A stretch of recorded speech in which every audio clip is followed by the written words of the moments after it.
All right, here we go. What's good, everybody? I'm Robert Dickens Jr. This is Ryan Reed. This is Elanders Frazier. This is John Gaal, and you're listening to Volta. Changing the conversation For percussion educators, Designers, and performers. Welcome, everyone, to another episode with Volta Percussion. Thanks, everyone, for joining us. For those that are just joining us, the conversation we're having right now is a question I posed earlier today, and we're kind of actually talking it sporadically, I guess. We didn't really plan this.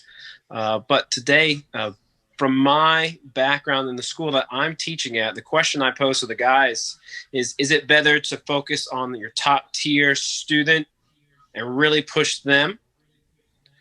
Should you invest all your time into them, or should you invest all your time into everyone else who's not your top tier and potentially hold back that top tier student? And we discussed about, hopefully, if you're top tier student, they are top tier because they're already intrinsically motivated and things of that nature. But I was suggesting, what happens if they aren't? So it's a return on investment is the question that we were talking about. And so E was talking very specifically on how he built his program over at Pace and how he got the middle school involved. The question that I'm having, though, E, is what happens if you don't have that middle school involvement, right? What happens if you don't have a feeder program and you can't establish one? How are you supposed to create a consistent culture where you're raising the lowest level, the lowest bar year over year in order to create a competitive or even just a well-established wind ensemble?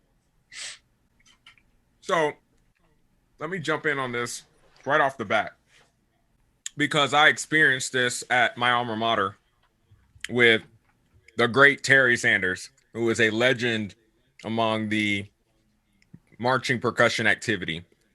Terry Sanders. Definitely in the Southeast and nationally known. If anybody's listening to this podcast and you don't know who Terry Sanders is, find out, introduce yourself, meet him. He's got a plethora of knowledge. I am so privileged to have known him since I was a youngling, 14, I think, freshman, maybe 13. I was a freshman in high school. I was 13 up until now. So for a long time. But he is one of the curators of the model of what do you do when the middle school program may have a disconnect, or you might not know where all of your students are coming from, because Escambia was such a interesting feeding situation dependent upon where students were going. In Escambia County, where that school fed into, we had some specialty programs where some students could go to different schools, etc., and then some students could choose to go to that school. So getting students into the program, you may have students show up in May, you may have students show up in June, you may have students show up in July. And that culture really depends on, okay, what does it take in order to get this student from point A to point B by this point? I'll take my sister for a great example. My sister was an orchestra student. She played strings, never played drums a day in her life. My oldest sister was a flute player. So when my middle sister decided to get into band, because my mom was like, y'all need something to do together because y'all can't be doing two different activities. I'm only driving one place, right? Not 1990s black mom. I ain't going two places. Y'all figure it out, right? So my sister had to figure out what she was going to do in the band. She decided she was too tomboy to do color guard. She listens to this. She understands that. She wasn't going to do color guard. So my eldest sister talked to Mr. Sanders and said, do you think that there's a way to get her into the drum line? And, set up a meeting or whatnot. And she had never picked up sticks a day in her life. And she just kind of auditioned on the spot and started learning. And it really came down to, okay, this child is a strings player, so she's got the finger dexterity from playing a stringed instrument for, 3 or 4 years already at this point as a freshman in high school. What can I do now to cultivate the knowledge that's going to get her from point A to point B? And this was starting probably like the June, July rehearsals that bands go through before band camp. So this was like right after, this wasn't even freshman camp. This was after all that had passed. I'll say like he's kind of the king of that. It's like you never know, because there's a kid that came in my senior year kind of the same way. He kind of dropped in, changed districts, and it was like, we got a kid, he's going to be new on bass drum. Elanders, I'm putting you in charge of getting him from here to here. We want to see if he can handle first base. I checked out his hands. This is what he can do. See what we can get him to there. And then it just kind of becomes like this team effort almost, to where like you've got a goal of where the student can get to based on your assessment of them. And then seeing, okay, what is it going to take for me to get this student from point A to point B, using, what information I can provide them, what additional resources, do I partner them up with another student, et cetera, et cetera. And that model I have seen played out at that program for all the years that I taught there with him. He's now retired. I don't teach there anymore at all. But for the longest time I taught there with him, I saw that model play out over and over and over again. And it's a great model when you get it figured out, because you don't necessarily have to have the feeder program feeding into that program consistently. It helps, but hands down, I will always say a feeder program will always be helpful. But if you don't, being able to have a strong assessment point, and then knowing where your strengths are in your program to be able to put these students exactly where they need to be on an instrumentation standpoint, and then writing to those students level, and then putting them in a situation that's going to allow them to be successful as they grow, will always be beneficial.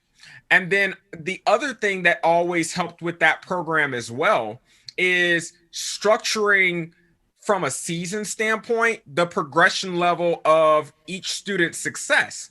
So, the fall program would structure them to this point. Then concert would structure them to this point. Then the indoor season would structure them to this point. So then by the time we got back to the next fall season, they were to this point.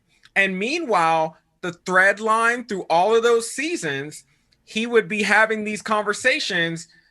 Where are you at on this? Where are you at on this? Where are you at on this? By this time, when we get to the fall season, I want you to be able to do this. I want you to be able to do this. And this is how you grow those players all the way through until they become seniors, so that by the time they're graduating, it's like, great players, send them off to wherever they want to go. You know what I mean? And it's not some magic dust. And he always said that I don't have any magic dust that I'm putting on you, but what I can do is talk to you, and I can give you some, motivation. He gave motivational speeches a lot, but what he did, he showed us that he always cared about our progress. He gave us information and never let up. Never let up. Inside of a rehearsal, it was business first all the time. And then from that standpoint, it was always making sure that we knew where our progression was. And if we had questions about where do we want to go, he always had information on what we needed to do next in order to move to that next level. You know what I mean? And that was so beneficial for every student that moved through that program, because you saw the progression every single year. I saw 2 kids come in there that he put on a quad line. They were freshmen, graduated out an entire senior quad line. Fantastic players. 2 brand new. Those kids looked like they were like 7-year-olds if you looked at them in the face, and they were terrified at the first show. You know what I mean? By the time they were seniors, you would have thought they were playing quads for like 12 years. And it's just the progression that they made from a freshman all the way to a senior because of that step-by-step process of by the time they finished their freshman year, they had to be here. By the time they finished their sophomore year, they had to be here. By the time they finished their junior year, they had to be here. You know what I'm saying? And just that stair step over and over and over. And it's all dependent upon the situation and what you're given, and, you know, what kind of feeder you have, what kind of students you have, what socioeconomic backgrounds they have. You know what I mean? Like, all of that stuff comes into play. But ultimately, as the director, you're going to really shape and mold what kind of direction that program's going to move in from a culture standpoint, and then how the students take on that culture and how they internalize their progress and how they see it playing out over the next 4 years. If you make it important for them to understand that their progress is dependent upon how much they excel in that moment, in that year, during that season, then they're going to see the benefit and stride that they make moving into the next season. And then they can look back and reflect and say, man, look at how much better I got from this point to this point. And then we move on, and you just take it step by step. And I think, you know, for so many directors out there are searching for the magic formula. And really, it's not a formula more so than it is you, right? Like, the formula could be anything. But if you decide that you as an individual have the patience to put the time and energy into each student's individual motivation, why are they there? What drives them as an individual student, which I saw that play out with Terry over and over again, you will find that learning that individual student's motivation and speaking to the core of that student, learning what that student cares about, and them knowing that you care about them as much as they care about what they're doing, you will find that motivation comes real easy. And then they produce results year after year after year after year. And you saw a 30-year successful program because of it. And 30 years is, I mean, I haven't seen 30 years anywhere else besides Scott Johnson at the Blue Devils. So now, with the whole COVID situation that we're in, that kind of throws a wrench in the whole system. Because now kids, instead of being in person all the time and having Terry motivating them, or even having that herd mentality of upperclassmen are leading the charge, so if the freshmen don't know what they're doing, they can always lean on someone else or follow someone else. With many students virtual and not many students in person, how do you keep building a program when many students, because they're virtual, they're not leaning on other people, they're trying to be pushed by the teacher, but I mean, the teacher can't really control their progress because the student has all the control, being home and being comfortable. Does that make sense, like what I'm asking? Yeah, I think it makes sense. I think what you're asking is, if we start taking away some of the variables that allowed us to, that furthered us the access, I think what we're talking about is access, right? Access to emotions, access to, physical, like, you know, we talked about it on the last one where, like, you can actually see a student and adjust their hands and move with them, et cetera, et cetera. Like, what happens when all that access gets shut down? Now, what is the connection point? Well, when you go watch a movie in a theater, are you affected by that?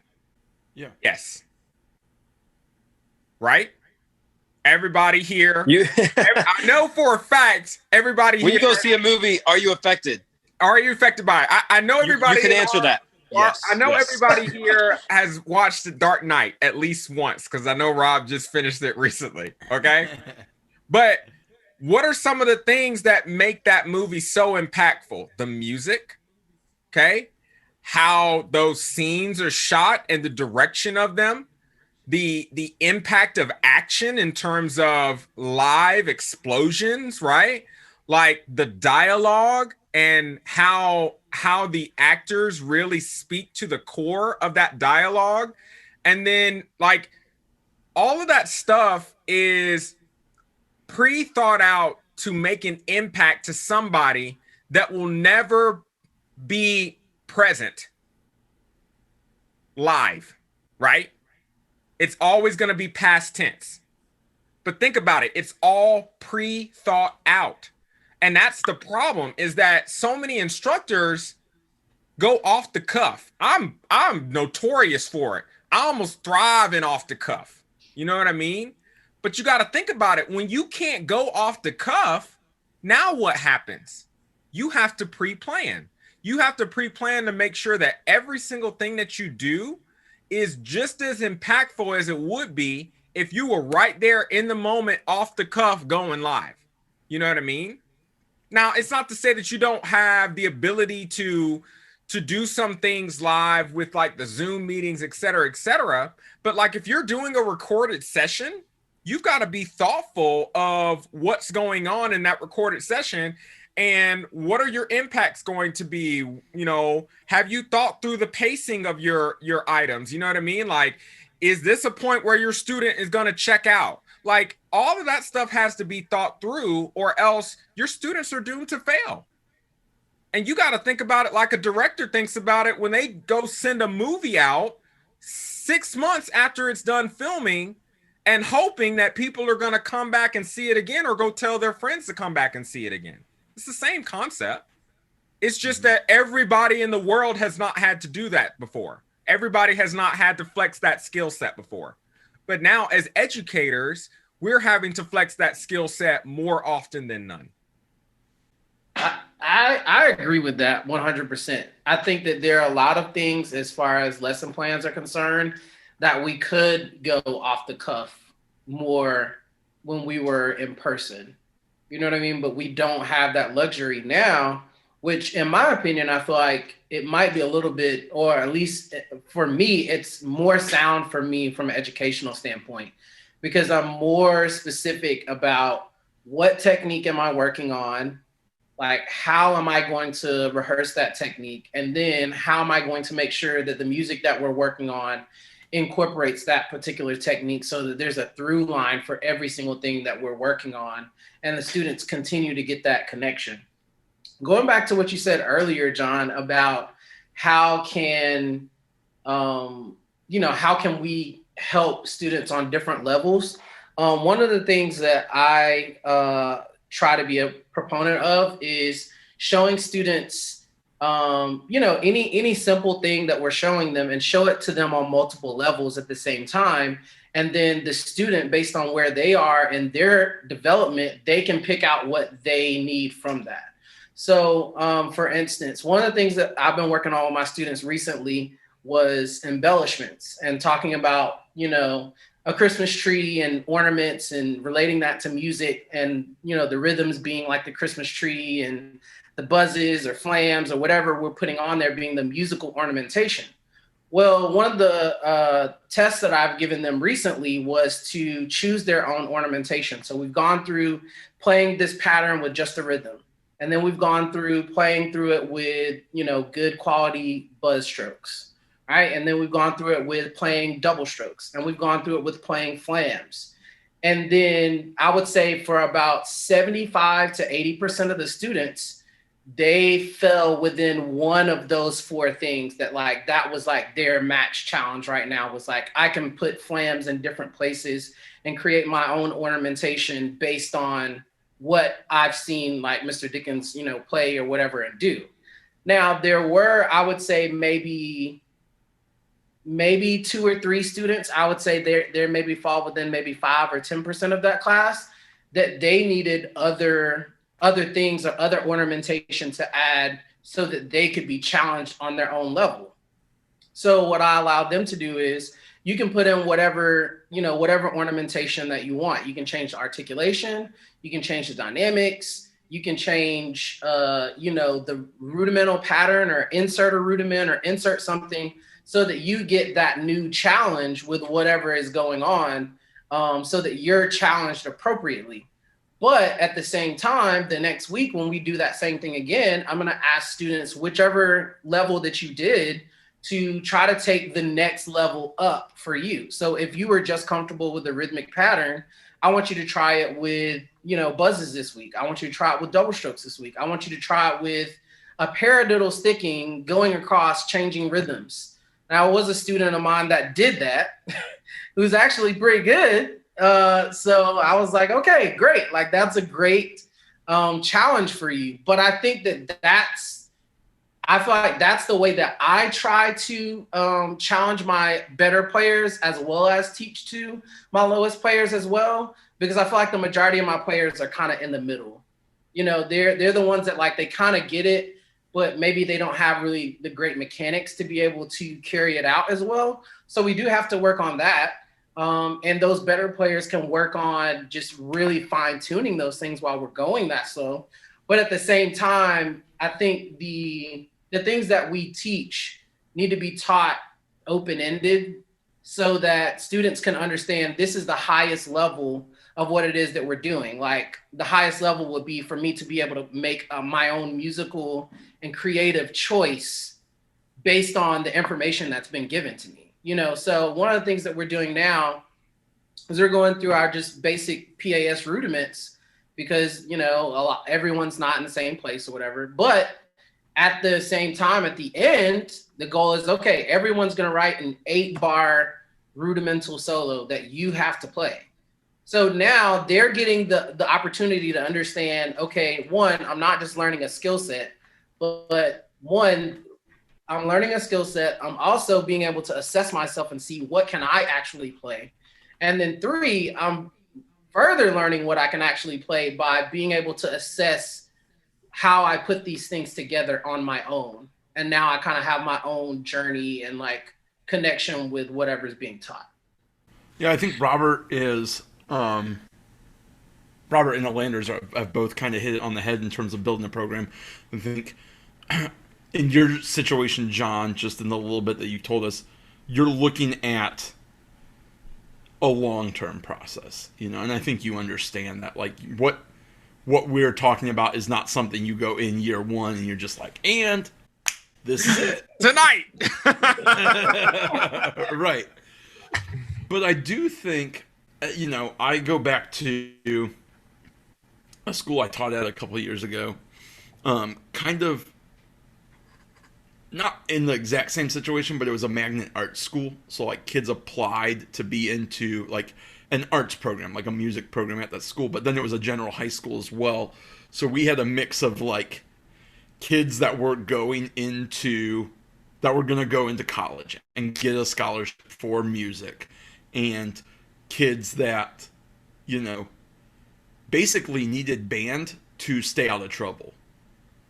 And one of the things that we did, and again, I don't know if that's kind of the situation that you're in with your school. It sounds kind of not like that. But one of the things that we did, because we had such a huge dichotomy the year I was there, we had there was a percussionist of like could play all his scales, all his modes, like was working on orchestral excerpts, doing all this stuff. And then in the concert band, we had the kids that were like, what end of the stick do I use? Does it go up my nose? Does it hit this drum? Like, what? Yeah, which hand do I hold it with? Like, what's my name again? I don't know how I got here. Like, all of these things. And one of the things that we did was we tried to turn it into a game. And what they did was, there was a student teacher that kind of put this thing together. It was called, for the lower band, it was called band karate. So they took the karate level belts, and it was like everybody starts at the white belt, and then you have certain number of skills that you have to pass. I don't remember exactly what it was, but for percussionists it was like play a couple rudiments, play a couple scales. One level might have been like tune a timpani to these two pitches. Sometimes part of the levels were as easy as, hey, we're gonna check to make sure your band locker is. It wasn't just investing in what the kids could do, it was investing in like them as human beings of like, is your stuff in order? Is your music in your folder in the right way? Like, do you still have your music? And I mean, that's where we were at with that school, was like we had to make sure like kids were in class and that kids were there, and they had to pass at least 4 levels. And we started this, I think, in the second semester, so they had to pass at least 4 levels. But then there was like a pizza party if you got to all 12, and this was pre-COVID, so you could do pizza parties and all that. Nowadays, I don't know. You have to like ration it out for everybody. Everybody get pre-package the meal. Everybody get one slice. But it was set up to like they had deadlines, but they weren't like hard deadlines. They were like, you should be at this level by this point in time. And for our top wind ensemble, it was like, I forget what they called it, but it was like you had to play so many scales. And it was like the first 5 people or the first 10 people to pass all their scales off got a donut party. So for the kids that were motivated, it was like, you got to be first. Because let's face it, when you get into the real world of music, it's cutthroat. Band is fun. The world of music is less fun. Let's be real. So there's a little bit of that, you know. And the percussionist I told you about was like, you know, they posted that they were doing it. He's like, can I just play all my scales and all my modes the first day and just knock this thing out today? And they're like, yeah, let's do it. He knocked the whole test out in one day. But there were kids that were like, and on top of all this, with the band karate and this thing, there were charts on the board. So you could see where everybody else was. So there was no hiding, like, you know, the people that stayed on the white belt, everybody knew you were still on the white belt. People that didn't pass any scales off, everybody knew you didn't do any scales. So there's a little bit of that, like, accountability for, like, man, I don't want to be the kid that sucks. So I think that can be some motivation. I don't know that it's always... I think you've got to be in the right situation to do something like that.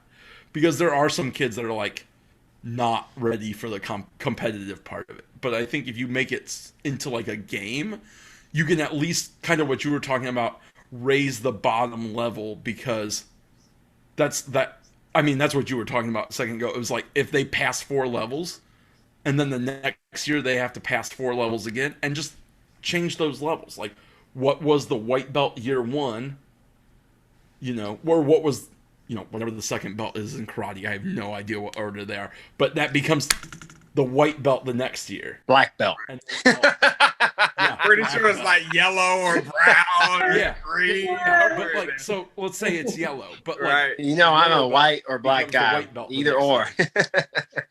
You're good or you suck.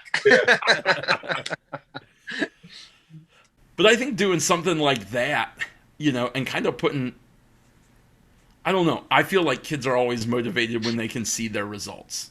No, I totally agree, and I think that's awesome, and that's kind of what I told you guys about with the game of bands that my director and I created, like 20 different levels of fundamentals students should follow in their 4 years of high school, and like you said, we have the whole board so everyone can kind of see where they're at to kind of create that extrinsic value. Like, okay, if you've passed off this, you get points, which then again you can exchange for prizes. Like, and you said you gave an example of like a donut party or something like that, which hopefully that extrinsic motivation will eventually create that intrinsic drive of, okay, I actually want to get better because I enjoy getting better, right? The question though, with all that, is that still a viable option with COVID? And the reason I keep asking that, and I know you can probably find some ways to make it happen, but if you're trying to motivate a kid extrinsically, there's limited things you can give them for all the safety concerns with COVID. And you can't keep on just doing grades and be like, okay, we're going to grade this. Okay, that's an easy 100. Great job. Okay, well, you didn't do it, so that's a 0. Or you're 5 days late. Okay, that's a 50 or whatever. Eventually, like, you can't fail all the kids. And then you start getting into that whole academic issue, even though I'll just be honest, I don't mind failing kids. Like, I think kids should fail. Like, I really don't care if a kid's crying, because if you didn't put in the work, then it's your fault. And I agree, Robert, you need to have different levels depending on the students, and the students can choose, okay, I can do this level right now. Okay, I've achieved this, now I can do this level. I agree. You do that, and you grade kind of based on where the student's at, and sometimes you need to push them, and sometimes the grade's going to be a little bit lower, yada yada yada. But at the end of the day, the student has to do the action. And if the student's not doing the action, I don't mind failing the student. But what happens when, like, administration or parents, they're just like, oh, it's COVID, students aren't coming to class for whatever reason, or they're just not doing the work for whatever reason. We can't fail these kids, and we have to give every excuse to make these kids pass. It defeats the purpose of trying to create that culture of we're all trying to get better. So, like, how do you do all this with COVID? You keep saying for whatever reason, but I can't see a methodology even in this pandemic where if somebody's not doing the agreed upon work. Now, be very clear about agreed upon, because it's got to be in a syllabus format given out at the very beginning to let them know this is what's required in order to make this. But if they're not getting the agreed upon work, you get what you get. Like, I mean, like, there's what else can be said? Like, either they meet that standard or they can find a new class to, at the end of the day. Again, depending on the student demographic, all that, if those kids are going to find another class, and especially with my situation that I don't have a feeder program and we have to go through this whole lottery system to be in the band or be in the school, eventually we may not have any kids be in the music program if we go that route. And so how do you balance that of various exercises that kids can choose, but then also choose music lit that is exciting and everything, but moves the program forward? I'm going to say, I think that you definitely have to come to terms with what type of students that you are getting and what is realistic based on the resources that you have to work with. You know what I mean? Like, I think that we all definitely have an idealized version of what we feel like a good program is. No matter, what type of ensemble it is, we have a picture of musical excellence. But at the same time, we still have to taper and tailor that to, your own surroundings and the resources that you have, because everything doesn't compare one to one. You know what I mean? Like, for instance, at my high school, I have 28 kids in the indoor group. I can't compare, my group to like North Forsyth, who has like 42 kids in their indoor program. Like, it's not my fault. It's not like I'm doing anything that's like less. They're at a school that is significantly larger, where their student body is larger. They have more students to choose from. I mean, my kids probably, just by sheer amount of numbers, could be better hypothetically because there's more students to choose from. You know what I mean? So I have to define that myself as a director to know, okay, I can't compare my school to this other school or, whatever standards that we have running around in our heads. I can't, try to compare my school to, any other school because they have a different set of circumstances than I do. So I have to define, okay, how am I going to run my program? And for me, I feel like since I've been teaching, I have set those bars based on thinking that the middle school program, I'm sorry, is probably going to be complete crap, and that my kids are going to come in knowing absolutely nothing. So that's what I'm thinking I'm going to get as a ninth grader. So if they get anything else and they know anything more than that, then that's a plus. But at least I know if I get a student that has no band experience, they don't have any knowledge, no technical background, I have information and resources to help them get to where they need to be at the end of that ninth grade year. And I think that it's the same thing with the musical program, the concert literature or whatever. You have to know based on, okay, what is the average skill set of the students that I get when they come in ninth grade?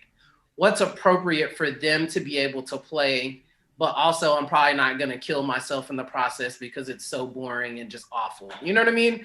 So I think that we all have to like gauge our own level of risk as to like, hey, because I mean, we could all say, well, I want you to be able to play, you know, some Bach chorales, or I want you to be able to play this or that as ninth graders because at, you know, this high school in Texas, these kids come in and they're playing De La Cruz. So my kids should be able to play that by the end of ninth grade. But you don't have the vertical alignment of their middle schools. You don't have the socioeconomics possibly where those kids have probably been taking piano since they've been 5 years old. Like, we don't have all of those things. So I think that we have to define that ourselves as directors so that even we have an appropriate model, because this is really a situation where we can't gauge it off of always standards of like, this is the state standard. This is what you should know by this time. Like, they're not teaching the kids that you're teaching. Like, that's great, but you kind of have to do your own version of that, or else you're going to feel like you're always behind and that you're not doing a good enough job, when it's like, that's not necessarily an indictment against you. Like, you're starting off with a 4 and you're raising them to an 8. Well, if you started off with a 6, you probably could get them to a 10. You know what I mean? But I think that if we don't know that and define that for ourselves and for students, then that really puts us at a disadvantage. Yeah, I think that was perfectly said in terms of defining it for yourself first, and then making sure that the students have an idea or concept of where they are starting and where they can potentially get to. You know, I find it so important sometimes that students sometimes don't always have the awareness level of where they are actually starting versus where they want to get to. And it's like, you know, a lot of kids have a lot of high hopes and dreams, and I'm not here to kill dreams. I promise everybody, I'm not here to kill dreams. As many dreams as I have killed, I am not here. I don't do it on purpose. I know there's a lot of students out there saying he killed my dreams last summer. It's like, I did not do it on purpose. But I do try to give very, very realistic expectations based on what I am currently witnessing, right? And if you can step back and say, based on what I'm currently experiencing and witnessing right now, this is where you can expect to be if you stay on the current path that you're on, meaning that you stay driving 30 miles an hour. This is how far you're going to get according to Google Maps. And I'm Google Maps in this scenario. Okay. If you increase your accelerator to 60 miles per hour, meaning that you start doing this, now you can get this much farther, right? And that sometimes is the difference between a student making that progression and not making that progression, is having that honest conversation.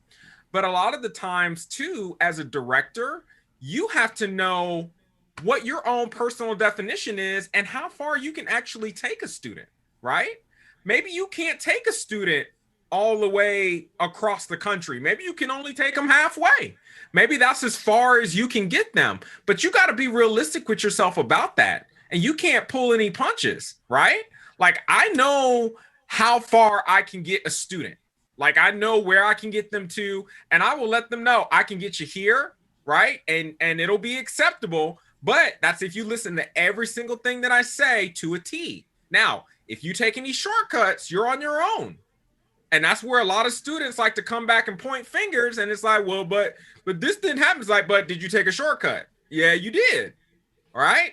So you gotta be clear about your expectations. You gotta make them clear about their expectations, and then you gotta make sure that as they're on their journey, be realistic about how far they can actually get if they're on the path. And then if they want to continue going, they gotta know, you know, if they want to go all the way to the moon. Let's say I want to go to Juilliard. I'm gonna throw Juilliard out there because a lot of people don't like to talk about it, but it still exists. It's still a school. It's still there, right? It's very well known, right? Some kids aspire to get there. What do you need to do to get to that school if you're starting in, you know, Northwest Florida? We'll just say that. No shade on Northwest Florida. I'm sure there are a lot of kids that are talented enough to get there. What do you need to do to get to that point? Well, first thing you need to do is figure out what are the requirements to get into that school. And then what is it going to take for you to meet those requirements by the time it's time for you to send that application? And then you build your timeline backwards. And what you can do ideally is do that for every single student that comes through your door. And as a director, you got to understand it's work on your part. And you can't pull punches with your students in terms of just winging it with their education. It's going to take work on your part to know if you want them to be great by the time that they're a senior, you got to walk back where you want them to be by the time that they're graduating back to where they currently are, and what it's going to take to get them on that based on their hopes, goals, dreams, et cetera, et cetera, et cetera. That's why you got to talk to your students. That's why you have to form connections with your students, and you have to see what interests them so that you can find out, okay, you want to be here by this point. All right, this is what it's going to take you to get you there. And that's just the truth of it. Now, band directors sometimes are in such a much more difficult situation because they got so many more students to kind of do that with. But that's the job. As a percussion director, you got less students to work with, so it should be easier, right? But then sometimes we find ourselves in a situation where it's just like we overlook that intrinsic mapping part. And we just say, well, if you just follow this, you'll get there. But it's like, yeah, we could just throw out some generic directions, but what if that's not where they want to go? That's a good question. Like, what happens if when you ask them, hey, what do you want to get out of this experience? How far do you want to go? And they say, I want to go this far. But you as the director, you're like, okay, that's good. But in the back of your mind, you're thinking in reality, you can go here, or you really should go here. And you try to push that student to be more than their level that they want to get to, because maybe they just want to do the bare minimum, or even the barest of minimums. Or maybe you have some of those students that want to do the highest of highs. I don't know. Like, what should you do when your view and their view aren't on the same plane? That's managing expectations. And when you have to manage those expectations, that's where you have clear conversations up front, right? Because I'll tell you a situation that we had with a student one time going into an indoor season. We had with a little girl that was playing vibraphone. We were trying to manage her expectations with the season that we were getting ready to do. And her expectation of where she wanted to be versus our expectation as directors of where we needed her to be were kind of at two different levels. And we were very clear about what our expectations were. And she was very clear about where she was going to land on that scale. And we had to let her go from the season because her expectation and our expectation were not seeing eye to eye. Now, that's not a perfect scenario because what we ended up doing, we had to rearrange the entire front ensemble because of that. Nobody wants to be in that situation where you have to completely rearrange an ensemble because you lose players. But were we better off because of it? Absolutely. We made finals. We were better off because of it. And those are sometimes just the situations that you have to deal with. You know what I mean? Because what happened was when she left, her friend left. And we ended up losing 2 players as a result of the one player that was not ready to meet the expectation.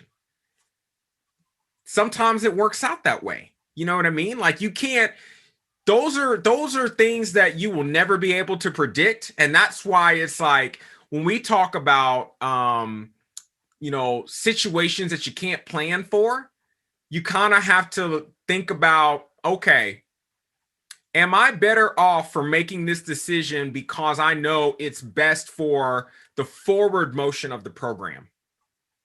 Because, we think about something that you said earlier, like, well, I got to keep these kids.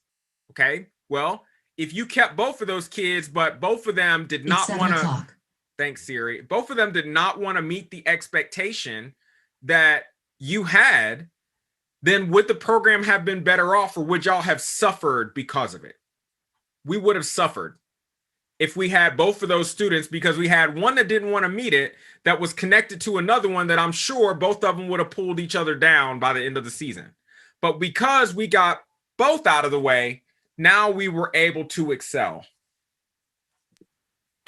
Yeah, I definitely agree. I think there's obviously it's a little bit different when it comes down to classes, because obviously in a more competitive situation, when they don't meet, like you can just say, okay, well, this is the standard, like you gotta go. But as far as class and stuff like that, like it's not as cut and dry, because I think that to a certain degree, the younger that player is, then the more you're going to have to be obviously a little bit more lenient with them trying to catch up to wherever that curve is as to where you want them to be.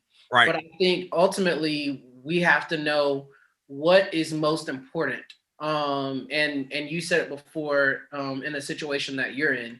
If I were in the situation that you were in, the most important thing to me probably would be making sure that there are enough students there and that they stay in the program.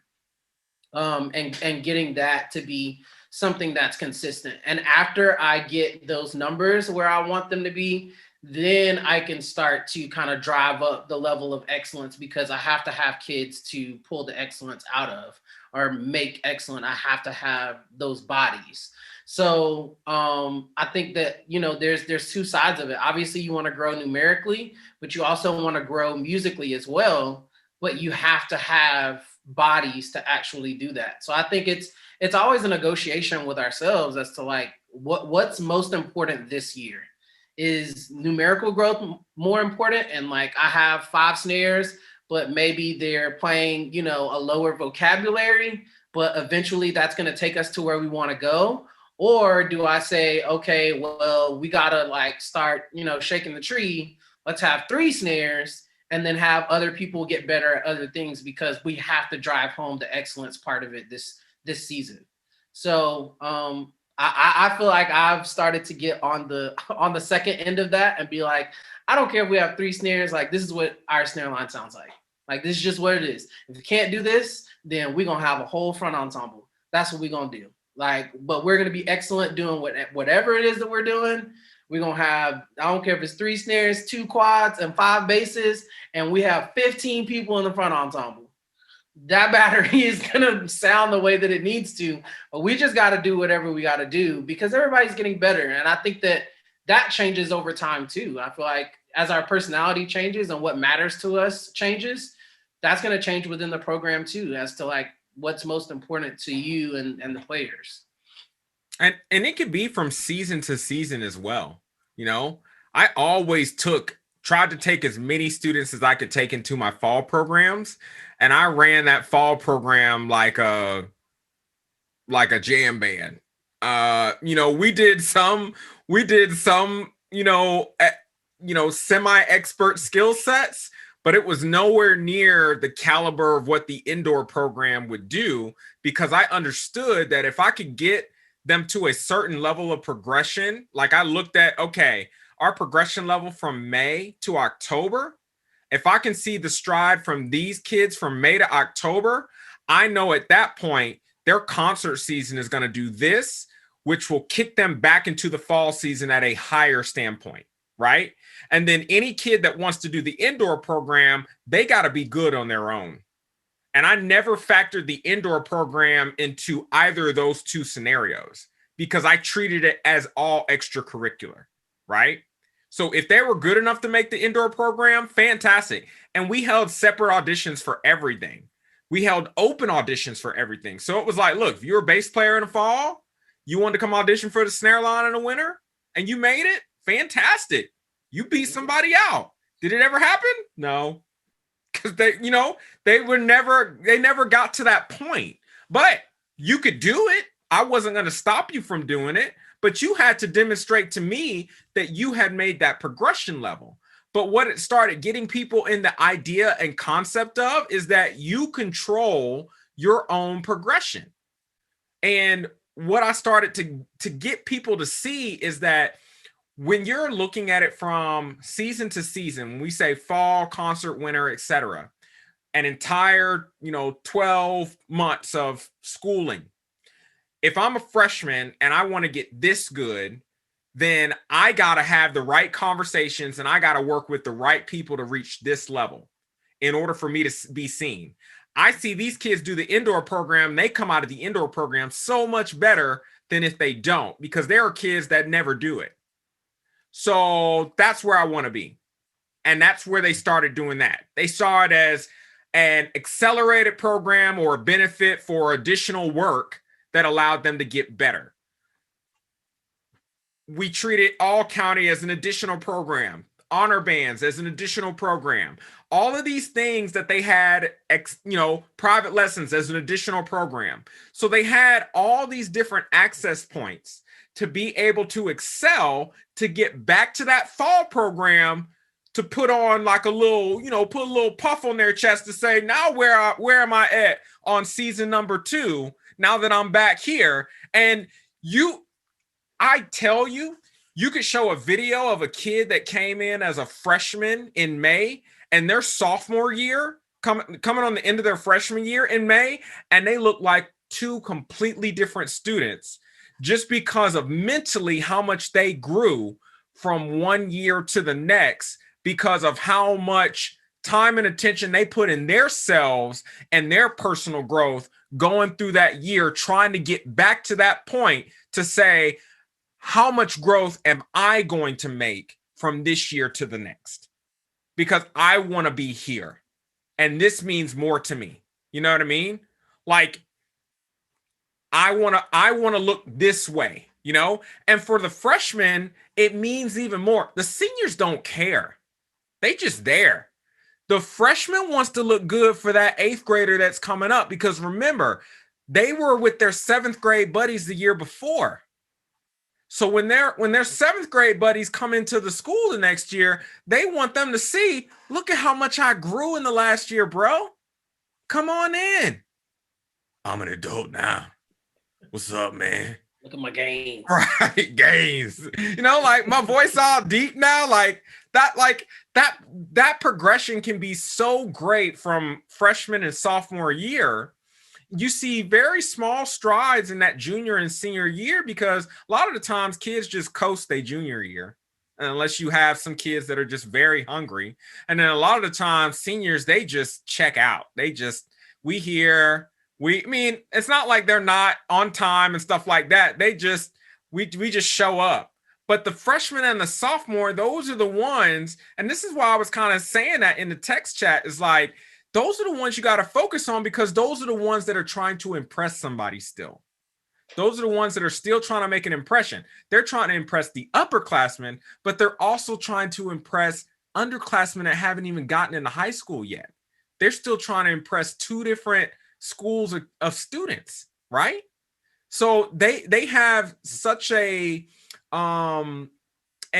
intent to be that much better at what they're doing, because of the situation that they're in, where they were not good enough prior to be accepted above, and they want to make the impression for the students, prior to that, in order to catch up with me, you got to get to here. So you put your effort and energy into those, you see them excel like this. And then you hope that putting all that energy into them as freshmen and sophomores, that becomes the trickle down effect to where by the time they become juniors and seniors, they kind of go on autopilot and they already know what they're supposed to be doing. And they have that internal drive of, I have to do this, I have to do this. And they start becoming competitive with each other and themselves. And that's what I started to see within the program is we didn't have like the board that Ryan was explaining where we had it on the wall. We did the portfolios and they had it with each other. But I would see them in the hallways like, how many scales did you get done? I got 12. You got 11.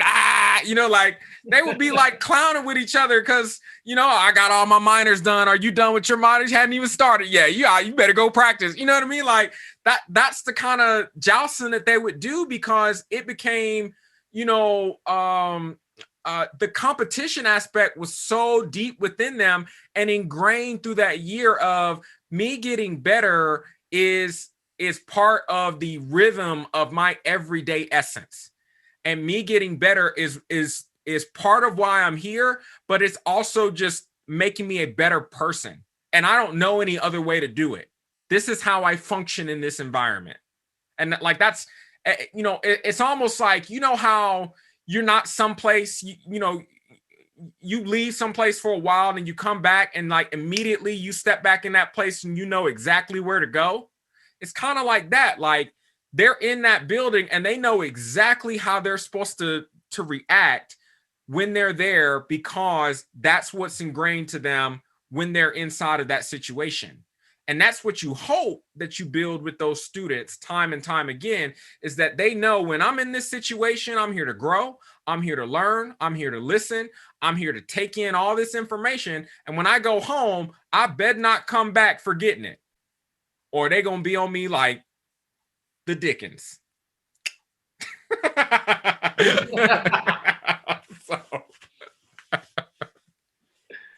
Ryan, do you have any thoughts? Anything you'd like to add?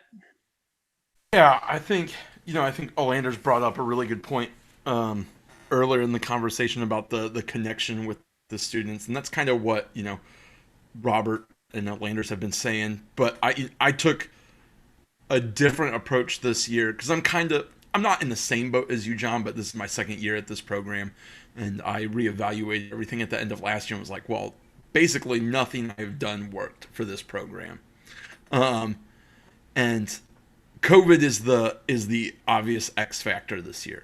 Like everything has changed because of COVID.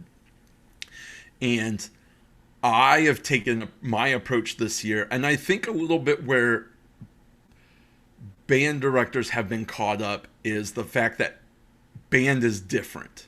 Like we can't do concerts or shouldn't do concerts or can't have live performances, that kind of stuff. At least here in Ohio, like we're not allowed to have concerts. So when we went virtual, when we went remote for a month and a half, I was like loving it. All I got to do is work on technique. And that's what I told myself with this whole year. Like last year when I took over, the guy before me, and again, I don't know the guy, I only know what the stories I'd heard from everybody else, wasn't a bad teacher, but spent all his time with the top students. And when I walked into this program, it showed. There were 3 or 4 kids that were like, these kids legitimately play at a collegiate level. And I walked in going, yeah, but everybody else, I got a bunch of kids that can barely read quarter notes. And these are the kids that need my attention. Like, you should be good enough to like read this piece down. So read it down while I teach these other kids. And they all quit. And I was sorry to see them go, but also like, don't let the door hit you on the way out. All the kids that could play, don't let the door hit you on the way out. And I told myself this year, I was like, all right, we're gonna start over. I'm not gonna schedule a percussion ensemble concert. If we get one, we get one. If we don't, we don't. Like, but I'm gonna teach these kids, and in hopes of like in a year or two, we're ready to record, to submit, to play at a state conference, that we're ready to like go do the high school competition at PASIC, because they had taken their top group over to PASIC the year before. I don't know how they did, but I know they took their kids over there to get that experience. And I told myself this year I'm going to invest more in the kids and how they're feeling and show them that I care more than I have any other year. Because I live in a demographic where we have 40%, I believe that number is right, 40% free and reduced lunch. The next closest schools to us are like 12, 6, 10 percent free and reduced lunch. So, like, my first rehearsal at my new school, I met a kid, and this kid sat in the corner and was crying. I walked over. It's like, what's up? She's like, nobody likes me. They cut all my parts last year. I don't know what to do. Nobody wants me here. And I said, hey, that's not true. I'm new. I want you here. I'm not going to cut your parts. I'm going to give you as much information as I can. I want you to learn and grow with us. And I want you to, join us whenever you're ready. And I said, take your time. Whenever you feel comfortable, get up, join us. She cried in the corner for 45 minutes. And this year is in my second band. As a kid that last year was like, I'm not comfortable holding drumsticks. I don't want to play this part out loud because somebody will hear me. Still a ton of insecurities. But was my most improved last year and might be my most improved again this year. Just because it's a kid who cares. And all she needed was somebody that would come in and say, hey, how are you doing? And I started doing that with all the kids. I take the time out of every class at the beginning of the day. How you guys doing? Anyone got any good stories of what happened from school today? Anybody got good virtual learning stories? That kind of stuff. And the fact that they know that I care, my top band is going to be ready to record for conference this year. We've got one piece done. We're starting our second piece. And we don't even have to record till May. Last year, with kids that could play circles around any other high school kid I could taught, we couldn't finish our percussion ensemble piece because they just didn't want to work on it. They didn't want to practice. We're already a piece and a half deep into our recording music. My middle band is made of all kids that could barely read, do anything last year, and they're crushing it. Now, I still give them a hard time. I was like, all right, here's the new piece of music. I know none of you can read music anyway, so you got to go home and practice. And I razz them, but they know it's all in good fun. They know. I'm not saying, oh, Ryan says we suck. No, it's good fun. And trust me, when they want to throw shade, they throw shade at me too. And it's totally fine. But I think COVID has brought out the fact that kids need that more than we think. And some kids, for them to invest in anything, they have to know that somebody is invested in them. Because I did with marching band, we had a really bad rehearsal, and at the end of it, I was super frustrated and just not having it. And I just looked at the kids. I was like, I'm not mad that we haven't made any progress in the last week and a half. I'm just really disappointed that, we're trying to take all this time and put all this care and this effort and this energy into something, and it seems like we don't care about it. And I'm just really disappointed that we're treating it like this. And I had students come up to me and they're like, Ryan, I feel like my parents just told me I was disappointed. Don't ever do that again. And they were great. They were great after that. But that's what it was. Whereas the year before, I could be like, what are you doing? Ah! And raging lunatic throwing stuff if I needed to be. And they were just like, this is what you got, bro. Deal with it. And now the kids are improving. And I think there is something to be said. And I don't know what the demographic is like if you're in that high level of free and reduced lunch. But I think starting early in a program, and it sounds like kind of similar programs, I think that's almost where you start, is your top kids, let them work on stuff they want to work on, and it's not to say that you can't invest in them, but you absolutely can. And there's a million things you can do. I have all my kids on separate tracks of here's a package of marimba solos. We're doing a virtual solo and ensemble contest. I don't know if we're going to do the state one. I don't know if I'm just going to send it to a bunch of friends of mine and be like, hey, can you give feedback to my kids? But this is your thing. I'm going to give you time in class to work on it, but I'm not going to teach you these marimba solos. And then to my top band, I was like, you're doing this and you're submitting it for the solo and ensemble contest because you're in the top band. And I've basically treated them on separate tracks. Like, I've got my low band, which is like the kids that are like, here you go. Here's the bottle. Here's everything. Like, and then I got my middle level of kids that are like, all right, like, we need a little investment. This is what we got to work on, that kind of stuff. And then my top group is like, you're musicians, be musicians. If you don't want to be musicians, there's 2 other bands for you to transfer into. And that's the approach I've taken with them. And with my indoor program, it's very, like, it is extracurricular. And I've had to say twice, unfortunately, guys, let me remind you, you signed a contract that says you will progress. You and your parents signed this. And if you don't want to, it does say that I can remove you from the ensemble. But let me give you another option if you don't want to do that. The door's in that corner. Nobody's going to fault you. But, like, everybody here wants to work and signed up for this and is paying a lot of money. So you got to respect each other's time as well. And, I think back to, the crushing dreams thing. I've crushed many a dreams in my day. Haven't we all? Yes. Season of threats. Many a kids have cried in my presence after having the hammer dropped. I had to threaten some kids yesterday about asking. I was about to pull an E and be like, "Do I need to like remove y'all from the rehearsal? Y'all don't know where 2 before K is." Well, dude, I was responsible for cutting all the kids at like Matrix when we do auditions. I'm the guy that's like, Oh, I love that. I always get that responsibility. I've started just taking that. I was like, nobody else should have to deal with this, and I've dealt with enough kids and their upsetness. John's cold, man. I really wish there could be like some type of compilation of John giving kids speeches about getting cut. Like, I feel like that would be pretty entertaining.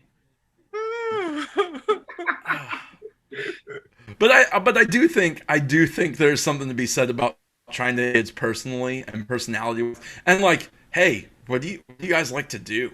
Like, letting them know that, like, hey, I'm here for you. We're gonna get better at this music thing, but like, are you all right? And I think that's COVID has kind of brought that out, at least for my students, where it's like, all right, if I can read their body language and they look like they're in a piss poor mood, we gotta take time and like try to correct that, because they're not good enough. At least my students are not good enough to play themselves out of an emotional funk. So we gotta talk about it. We gotta take a little bit of time, tell some few jokes, get them in the right state of mind. All right, let's do it, and then they're good. But there's a whole lot of coaching that I've never done before this year, and it was me going, hey, what I've been doing doesn't work, but it doesn't work not because it doesn't work. It works because this is not the right program for that. They're not here yet. The last program I was at for 5 years and was established before I got there. This is not the case. So try that route, invest in the kids, and then let them kind of grow on their own. Yeah, that's what I'm trying. I meant this year because, it's, this semester, since it's spring, because that's kind of what I found out last semester. Is like, I found like all the kids, every kid learns differently. So I'm trying to be more specific to those individuals this semester, especially with our solos. So I'm requiring all the kids to learn one mallet and one snare. And in my mind, I know their level. So I've kind of given them a solo based on their level. And I'm letting them choose their own goals for each class, and we're working on it. We're trying to get that, and we're trying to get the percussion ensemble going, because this is new for them this year. They've never done percussion ensemble before, and we're trying to get the wind band literature going. And the issue, it's really hard with COVID, getting kids to come to rehearsal, number one, keeping them accountable because a lot of kids are virtual and trying to do these extracurricular things and without, letting the kids kind of set the pace because they're at their different levels is a challenge. It's a challenge, man. So it definitely takes a long time. And well, thank all y'all for your help and your information. And hopefully a lot of people who've been listening to this podcast can also maybe appreciate what everyone's sharing. And if you want to continue the conversation with us, email us, guys, www.voltapercussion@gmail.com. You can also check us out on YouTube. Instagram. And YouTube. Instagram and YouTube. Spotify. We're on Spotify. We are on Spotify. We are Instagram, on Spotify, best way. Apple Podcasts, iHeart Media. Find us. Listen. You're already listening if you're hearing this right now or you're watching us. So send us some information. If you guys have some best practices with COVID on how to motivate students and how to kind of be more specific and individualized on their different levels. How are you growing your programs? How are you building your feeders? What are you doing during this time to keep things positive and progressive? We'd love to know. I'm sure a lot of other people would love to know too. Robert, Ryan, Elanders, thanks for joining me.